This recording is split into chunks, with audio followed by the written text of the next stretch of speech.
राज्यातील लाखो भाविकांचे श्रद्धास्थान आणि ब वर्ग तीर्थक्षेत्र असलेल्या श्री क्षेत्र कोरठण खंडोबा यात्रेच्या दुसऱ्या दिवशी लाखो भाविकांनी गर्दी केली। पहिल्या दिवशी पारनेरच्या तहसीलदार गायत्री सौंदाने, आमदार निलेश लंके यांचे मोठे बंधू दीपक लंके यांच्या हस्ते पहाटेची महापूजा व आरती झाली। त्यानंतर दिवसभर भाविकांनी देवदर्शन घेतले। दुसऱ्या दिवशी पहाटे 5:30 वाजता खंडेरायाची महाआरती व पूजा संपन्न झाल्यावर मंदिर दर्शनासाठी खुले झाले। सकाळी 10 वाजता खंडोबा पालखी पिंपळगाव रोठा गावातून मंदिराकडे मिरवणुकीने आली। दुपारी 12 वाजता भव्य बैलगाडा शर्यती झाल्या। यावेळी बैलगाडा शौकीनांनी मोठी गर्दी केली होती। सायंकाळी 4 वाजता सावरगाव घुले संगमनेर येथील मानाच्या पालखीची मिरवणूक सोहळा संपन्न झाला। यावेळी भाविक भक्तांनी सदानंदाचा येळकोट म्हणत देवाचा तळीभंडार केला आणि कोरठणच्या राजाचे मनोभावे दर्शन घेतले। यावेळी माजी मंत्री आमदार राम शिंदे व आमदार निलेश लंके, माजी आमदार सीताराम घनदाट यांनी यात्रोत्सवाला भेटी दिल्या आणि देवदर्शन केले। भाविक भक्तांनी रांगेमध्ये उभे राहून देवदर्शन केले। पारनेरचे पोलीस निरीक्षक समीर बारवकर यांच्या मार्गदर्शनाखाली पारनेर पोलिसांनी चोख बंदोबस्त बजावला। महसूल आरोग्य विभागानेही आपापली जबाबदारी चोख बजावली। यावेळी मंदिराला गेलेली आकर्षक विद्युत रोषणाई भाविकांचे आकर्षण ठरली होती। रात्री 10 वाजता खंडोबा पालखी व छबिना मिरवणूक झाली। याच बातमीची काही दृश्य पाठवली आहेत आमचे प्रतिनिधी महेश शिंगोटे यांनी, पाहुयात।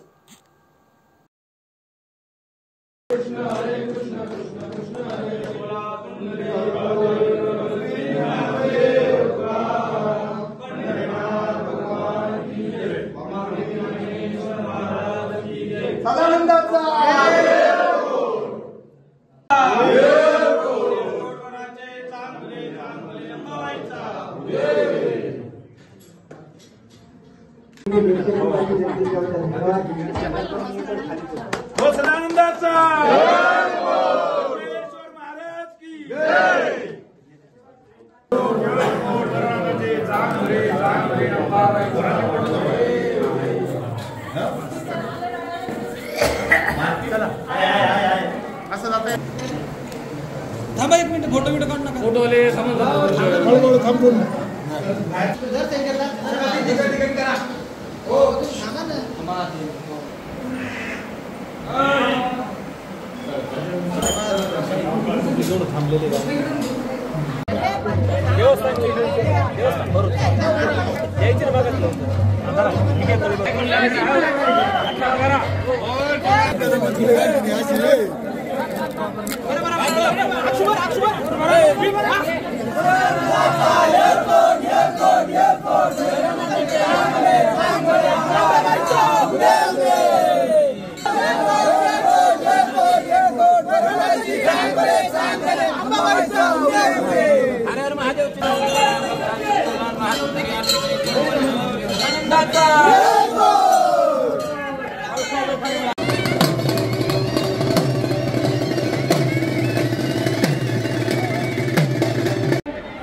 पुढे आलेले मानकरी सावरगाव होण्याचे ग्रामस्थ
योग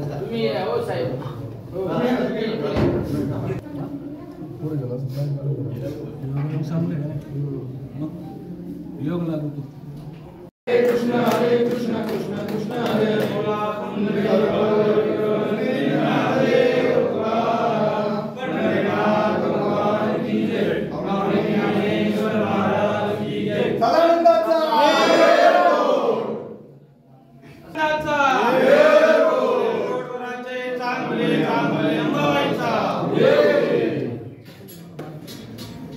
हार्दिक अभिनंदन, हार्दिक स्वागत. पारनेर तालुक्याचे लोकप्रिय आमदार लोकनेते निलेशजी लंके साहेब आणि माजी पालकमंत्री सन्माननीय रामजी शिंदे यांचे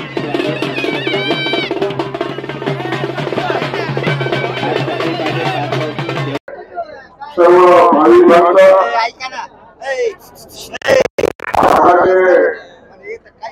लोकप्रिय आमदार आणि आमचे स्नेही निलेशजी लंके साहेब, उपस्थित असलेले विश्वास समितीचे अध्यक्ष आणि सर्व समितीचे सदस्य आणि या बैलगाड्याच्या स्पर्धेच्या दरम्यान उपस्थित असलेले सर्व आयोजक समिती, खरं तर या देवस्थानच्या पिंपळगाव रोडला या देवस्थानसाठी मी मंत्री असताना इथे दर्शनाला आलो. तेव्हाच्या परिस्थितीमध्ये आणि आताच्या परिस्थितीमध्ये खूप मोठा बदल आहे. मी मंत्री असताना, पालकमंत्री असताना, पर्यटन मंत्री असताना जो निधी मागितला तो निधी तत्काळ उपलब्ध करून दिला. त्याची कामे सुरेख काही संपलेली देखील आहे. आणि आज मला देवस्थानावरती आल्यानंतर खूप आनंद झाला. ते म्हणजे आपले कर्तव्य दक्ष कर्तव्य आमदार यांनी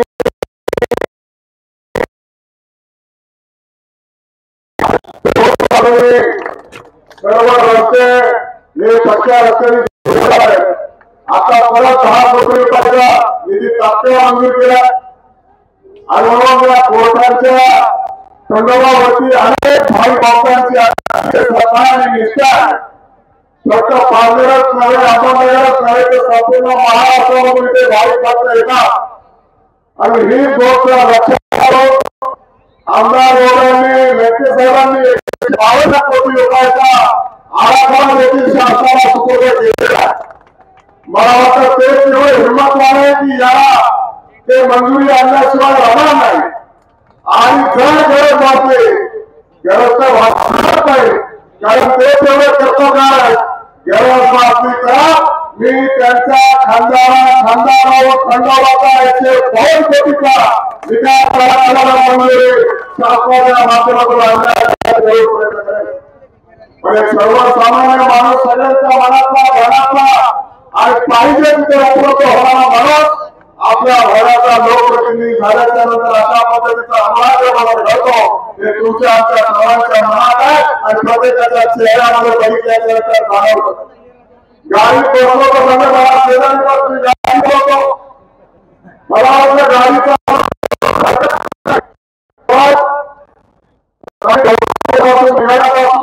खाली प्रत्येक माणूस येऊन हाताला हात द्यायचा आणि सगळ्यांना नाव घेऊन बोलायचे की आमदार निलेश लंकेंची ख्याती मी आज डोळ्यांनी पाहिली. आणि खऱ्या अर्थानं तरुणांच्या वयातलं काहीच करण्याचे काम आंदोलनाच्या कालखंडामध्ये केले. खंडेरायाची कृपादृष्टी आपल्यावरती आपल्या सगळ्या मतदारसंघावरती आहे. शेवटी जनतेचा लोकप्रतिनिधी झाल्याच्या नंतर जनतेच्या जनभावनाचा आधार करून त्यांना न्याय देण्याची भूमिका हे खऱ्या अर्थानं सेवेचं व्रत आहे. आणि म्हणून तुमच्या हातून अतिशय चांगल्या पद्धतीचं कार्य घडतंय. आणखी पुढे अनेक दिवस घडणार. 22 तारखेला प्रभू रामचंद्राचं अयोध्येमध्ये आगमन झाले, प्राणप्रतिष्ठा झाली आणि म्हणून देशात रामराज्य येणार आहे हे तुम्हाला आता सांगण्याची आवश्यकता नाही. पण देशात रामराज्य येणार आहे तर नगरमध्ये सुद्धा रामराज्य आल्याशिवाय राहणार नाही. लंकेश आहे आणि त्यामुळं या खंडेरायाच्या यात्रेनिमित्त अतिशय मनोभावे दोघांनी आरती केली आहे, तरी देखील उचलली आहे आणि सदा रंगाचा असे देखील झालेलं आहे. त्यामुळे आपल्या सर्वांना मी या यात्रेच्या निमित्तानं मनपूर्वक शुभेच्छा देतो. शुभेच्छा देत असताना विशेष करून आमदार साहेबांचं मी मनापासून आभार व्यक्त करतो की मी फोन केला, साहेबांनी फोन केला आणि मला या यात्रेला बोलवलं. त्यामुळे एवढा आपल्या सगळ्यांची भेट झाली, खंडेरायाचं दर्शन झालं आणि खंडेरायाचं नतमस्तक होताना माझ्या मनातल्या भावनाही सांगितल्या. नक्की पुढच्या काळात आपल्या सर्वांच्या वतीने पूर्ण झाल्याशिवाय राहणार नाही अशा पद्धतीची अशा अपेक्षा इच्छा व्यक्त करत पुण्याच्या आपल्या सर्वांच्या आमदार महोदयांचे मी मनापासून आभार मानतो. आपल्या सर्वांना या निमित्ताने शुभेच्छा व्यक्त करतो आणि माझं बोलणं थांबवतो. जय हिंद, जय महाराष्ट्र. सदा रंगाचा